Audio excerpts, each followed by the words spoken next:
안녕하세요. 3875센입니다.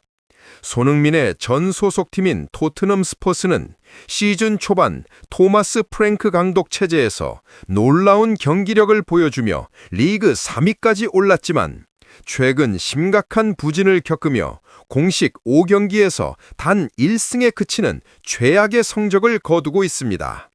마침내 토트넘 스퍼스는 오늘 아침 경기에서 승리하며 부진을 딛고 좋은 성적을 거두며 프리미어리그 3위에 이름을 올렸고, 많은 토트넘 팬들은 오랜만에 거둔 승리에 열광적인 반응을 보이고 있습니다. 토마스 프랭크 감독의 지휘 아래 토트넘 호스퍼는 후반기 인상적인 활약으로 팬들의 찬사를 받고 있습니다. 토마스 프랭크 감독의 데뷔전이었던 UFF 슈퍼컵에서 파리 생제르맹과 정규 시간 끝에 2대2로 비기며 시즌 초반 좋은 출발을 보였습니다. 프리미어 리그에서는 맨체스터 시티를 원정에서 2대0으로 이겼고, 웨스트햄 유나이티드를 3대0으로, 번리를 3대0으로 이겼으며 개막 전적은 3승 1패입니다. 리그 3위까지 이름을 올릴 정도로 기세가 대단했습니다. 하지만 토트넘 하스프는 최근 그야말로 심각한 하락세에 빠지면서 정말 걱정스러운 경기들을 지르고 있는데, 토트넘 하스프는 프리미어리그 5라운드 브라이트 오브 에비언과의 원천 경기에서 2대2로 비긴 뒤 6라운드 월버햄튼 원더러스를 상대로 한 홈 경기에서도 1대1 무승부, 그리고 UEFA 챔피언스 리그 페이즈 2차전 보데 글림트 원정에서도 2대2 무승부, 프리미어리그 7라운드 리즈 유나이티드 원정에서는 2대1로 승리를 거뒀지만 프리미어리그 8라운드 아스톤 빌라에게 홈에서 1대1로 패배를 당했고, UEFA 챔피언스 리그 페이즈 3차전 AS 모나코 원정에서는 0대0 무승부를 거두는 등 최근 들어 거의 승리를 거두지 못하는 최악의 부진에 빠졌습니다. 토마스 프랭크 감독의 토트마스퍼가 하락세를 탄 이유는 일단 선수단에 발생한 많은 부상 문제가 1차적인 문제지만, 토마스 프랭크 감독의 전술적인 능력에 대해서도 의구심이 생길 수밖에 없는데, 토마스 프랭크 감독의 토트넘은 중원에서 지배적인 경기 운영을 통해 경기 전체를 컨트롤하는 것이 아닌 롱볼 위주에다 청명어들의 개인 능력에 의존해 공격을 풀어가는 단조로 패턴을 보이고 있고, 이것이 무아해도 쿠두스 선수의 맹활약으로 그동안에는 꽤나 효과를 봤었지만, 이제는 쿠두스 선수마저 로 막히기 시작했기 때문에 다양한 공격 패턴이 없다시피 한 토마스 프랭크 감독의 토트섬은 당연히 하락세를 탈 수밖에 없습니다. 그리고 그러한 문제점들에 대해 많은 영국 현재 매치와 현지 팬들이 문제를 삼았고, 정말 많은 비난과 비판을 받는 상황에서 토트넘 더 마스퍼는 바로 오늘 새벽 프리미어리그 9라운드 경기를 통해 에버튼 FC 원정 경기를 치르게 됐었는데요. 토트넘 하스퍼는 에버튼을 상대로 최근 시즌 동안 단 1패밖에 당하지 않았을 정도로 정말 압도적인 상성을 보이고 있는 팀이지만, 그 1패가 지난 시즌 에버튼 원정 경기에서 발생한 패배였고, 이번 경기 또한 에버튼의 힐 디킨슨 스타디움에서 펼쳐지는 경기만큼 토트넘 더 마스퍼는 최근 경기력이 너무나도 안 좋기 때문에 다시 한번 우려가 되는 경기라고 할 수가 있었습니다. 그리고 토마스 프랭크 감독은 최근 토트넘 스프가 공격적으로 워낙 안 좋았었기 때문에 낭콜루 무하니, 브라논 존슨 등 공격 조합을 바꿔서 이번 경기에 나섰고, 에버튼에서는 이번 시즌 최고의 영입생들인 제크 릴리시와 두스페리 홀 같은 핵심 선수들을 출전시키면서 이번 토트넘전에 나섰습니다. 그리고 이번 경기에서 토트넘 스포는 에버튼 FC를 상대로 객관적인 전력 면에서는 확실하게 우위를 잡을 수 있는 팀이지만, 최근 토마스 프랭크 감독 체제에서 보여주는 답답한 경기력을 감출 수가 없는 다시 한번 정말 좋지 못한 경기력을 보였는데 토트넘 마스프는 에버튼 FC를 상대로 90분 동안 슈팅 숫자가 6대 11, 볼 면에서도 밀리는 모습을 보이면서 약치팀 에버튼에게 주도권 싸움에서 밀리는 좋지 못한 경기력을 보였는데요. 아무래도 토마 프랭크 감독의 전술 스타일 자체가 경기를 지배하면서 주도적으로 공격 전개를 하는 것이 아닌 사실상 거의 중원을 버리다시피 하면서 다이렉트하게 플레이하는 부분에서 단점이 명확한 감독인데 오늘 에버튼과의 경기에서도 토트넘은 최근에 보여주었던 그러한 부분에서의 부진을 떨쳐내지 못하는 경기력을 보였습니다.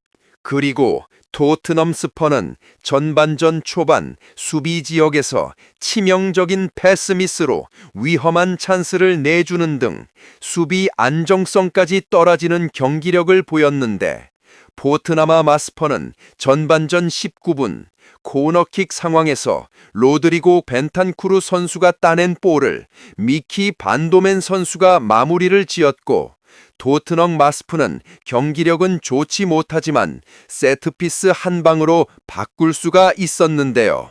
그리고 토트넘 마스프는 전반전 막판에도 페드로 포로 선수가 처리한 코너킥을 미키 반더벤 선수가 또다시 패더로 마무리를 지었고 토트넘 마스프는 미키 반더벤 선수의 멀티골 맹활약에 힘입어 전반전을 2대 0의 스코어로 마치는 굉장히 좋은 상황에서 후반전에 돌입하게 됩니다. 그리고 두 골을 허용한 에버튼은 후반전이 시작되자마자 토트넘 아스벌 상대로 강하게 위로 붙이면서 압박을 가했는데 최근 정말 세이브에 있어서만큼은 최고의 폼을 보여주고 있는 굴리에모 비카리오 골키퍼는 계속해서 에버튼의 슈팅을 막아내면서 토트넘 마스프를 위기에서 구해냈고 수비에서 계속해서 버텨준 토트넘 스포는 결국 후방 마판 키샬리성 선수의 헤더 패스를 받은 바페마타르 사르 선수가 헤더로 추가골을 터뜨리면서 토트넘 마스포는 에버튼을 상대로 한 이번 경기에서 3대 0이라는 정말 압도적인 스코어로 승리를 거두면서 최근의 무승 행진을 탈출하는 데 성공했습니다. 그리고 토트넘 스포는 이번 경기 승리를 통해 5승 2무 2패의 성적으로 프리미어리그 3위 자리에 올라서는 굉장히 좋은 결과를 만들어냈는데요. 토트넘선은 사실 이번 경기에서 보여준 경기력이 굉장히 신통치 않았고 지공에서 만들어가는 플레이가 아닌 세트피스로 꾸역꾸역 볼을 넣어서 이겼다는 부분에서 그간의 문제가 완벽하게 해소된 경기는 아니었고 사비시스 선수가 여전한 부진을 겪으면서 수차례 볼을 뺏기고 턴오버를 범하는가 하면 이샬리송 선수는 골키퍼와의 1대1 상황에서 어처구니 없는 슈팅으로 완벽한 찬스를 날리는 등 공격적인 부분에 있어서는 여전히 문제가 남아있었던 경기였습니다. 그래도 3대 0이라는 스코어는 근래 토트넘 마스의 경기 중 최고의 결과임은 분명한데 많은 토트넘 스버 팬들이 오랜만에 승리에 대해 열광하는 반응들을 보이고 있습니다. 미키 반더벤, 비카리오, 그리고 케빈 단소는 정말 훌륭했어. 매주 저렇게 경기를 지배할 수 있다면 우리는 분명 더 높은 곳까지 갈 수 있을 거야. 케빈 단소가 세 번째 선택이라는 게 아쉬워. 그는 정말 좋은 선수거든. 공격은 나서 부족했지만 수비는 탄탄했고 다시 4위권 안으로 복귀했다. 또한 비카리오 골키퍼는 지난 두 경기에서 정말 눈에 띄게 활약했어. 훌륭한 퍼포먼스였다. 커버뉴스 전반적으로 정말 좋은 경기력을 보여줬어. 3대 0으로 이긴 것에는 절대 불평할 수 없지. 좋은 방향으로 나아가기 바라며 3위로 올라갔으면 좋겠다. 나쁘지 않네. 3대 승리였던 건 알지만 여전히 공격은 너무 부진해. 수비수에게 득점을 의존해야 하는 상황이 우리가 이렇게 들쭉날쭉한 이유야. 오픈 플레이에서 그럴듯한 찬스를 전혀 만들어내지 못하고 있어. 다음 경기에서는 파페마다르 사르가 공격형 미드필더 선볼로 나와야 돼. 사비 시머스는 아직 감을 못 잡은 것 같고 루카스 베이발도 예전 같지 않은데 아무 의미 없이 선발에서 제야된 영향일지도 모르겠네. 그래도 승점 3점을 챙기고 3위까지 올라갔으니 괜찮다. 공격 자원들이 아직 호흡이 맞지 않고 관계를 더 발전시켜야 하는 상황인데도 3일 유지하고 있다는 건 고무적이야. 우리는 앞으로 더 좋아질 일만 남았어. 도대체 왜 오픈 플레이에서 찬스를 전혀 못 맞는 거지? 정말 해리 케인과 손민의 존재를 당연하게 여겼던 것 같아. 세트 피스가 없으면 상대 입장에서는 무실점 확정이야. 차라리 수비수 11명을 내보내는 게 낫겠네. 좋은 결과였어. 수비도 잘했고. 물론 파페마타르 사르의 골을 제외하며 오픈 플레이에서 찬스를 만들거나 돌파하는 데는 여전히 고전 중이야. 그래도 우리는 늘 만족 못한다. 등등 많은 토트넘 팬들이 이번 경기 승리에 대해 기뻐했지만 공격적으로 좋지 못한 경기력을 보인 것에 대해서는 여전히 큰 우려를 표했습니다. 토트넘버로서는 물론 이번 경기에서 승리를 거두면서 터닝 포인트를 만들긴 했지만 사비 시원수 선수의 여전한 부진과 공격 전개에서의 어려움은 고민을 남긴 경기였는데요. 과연 토트넘 마스포가 향후 개선된 경기력을 보여줄 수 있을지 앞으로 있을 경기도 기대를 해보겠습니다. 아무튼 이번 영상은 여기까지고요. 저는 다음 영상으로 바로 찾아뵙겠습니다.